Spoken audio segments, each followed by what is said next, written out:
The group Untill Freedom, which played a huge role in that particular case, they've set up shop in Kentucky. They have been very much involved there. Setting up an office there. Tamika Mallory has made it clear they will do all they can to defeat Daniel Cameron. Now, since they got there, Tamika has faced significant death threats, literally phone calls to their hotel. Go to the graphic, please.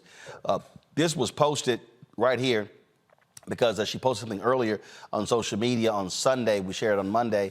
Update on the security situation here in Kentucky. Multiple death threats have been made to hotels in the city towards me directly. Police met with me yesterday afternoon and again late last night. The calls later at night were more than personal. It appears to be someone who followed us. I am safe. I have security.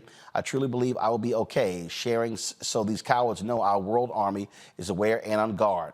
We won't leave Kentucky without doing the job we came for. They can threaten me, they can try to scare us away, but I'm not backing down. Please support Untill Freedom so we can have the proper protections.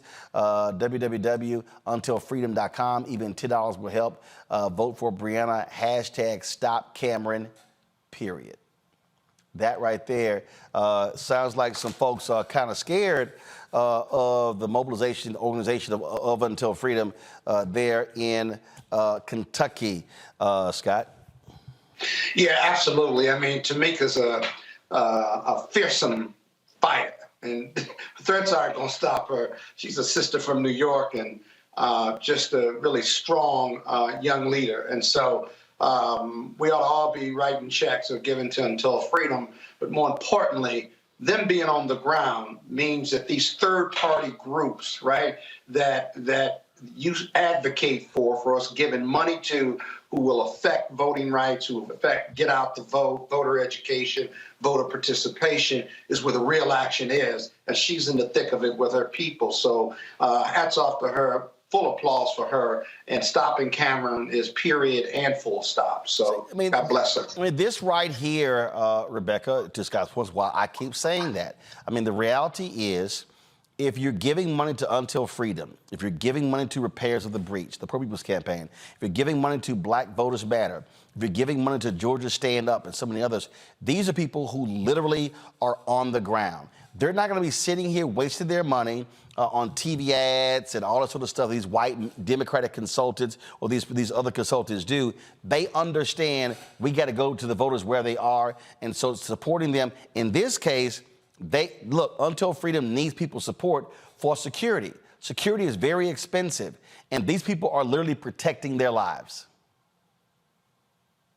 You know, I applaud Tamika Mallory and her courageousness, and I'm keeping her foot on the gas when it comes to seeking justice for Breonna Taylor and holding Cameron accountable. But yes, you know, I know there's a lot of people, even a lot of Roland Martin Unfiltered audience members who feel cynical at times when it comes to our political system and to our political parties. And like you said, giving directly to the boots on the ground who are fighting every year for every vote in our community, but not just fighting every year for every vote in our community, but actually fighting for continual progress and positive change in our communities. So those are the types of organizations that are for Black people, run by Black people, and Black people should make sure that we are supporting those organizations. And Tyrone, the thing is this here, there's a lot of people out there who complain, I wish people were doing this and doing that. You've got people who are there on the front lines who need our support. And what people see here, it's real. It's real when you're there and you literally are leaving your home for 7 weeks to be involved in a campaign. You're on the ground and you're getting death threats. That ain't just something just to simply you know, oh, this ain't no really big deal. People need to understand the reality of what our folks are facing, what activists face out there. And I don't think a lot of people have a full appreciation of the hell they often have to deal with when they're on the road.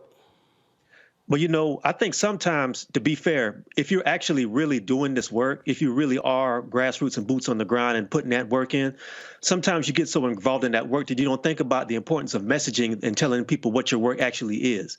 And I understand why that is, because the people who really are dedicated don't think about that sometimes. But I think there has to start becoming an intelligent media component to a lot of organizations who are true organizations doing work and saying, y'all, we want y'all to support us, but this is why we want you to support us. We want you to see what we're doing. We want to see the benefit that we can provide for people who are interested in getting politically active.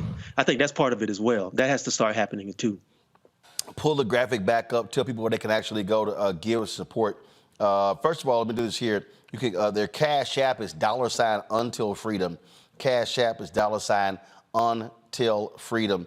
And again, if you actually go to, give me 1 second, I'm gonna pull it up here. If you actually go to their website, go to their website, untillfreedom.com. You see right here, go to my iPad, their goal is to get 10,000 people donating $10 a month. It's right there on their website. And again, when you go here, you'll see how they have fighting for what we believe in together. And they're standing up, fighting for Breonna Taylor. If you click the donate button, you'll see where you can actually go to donate right here.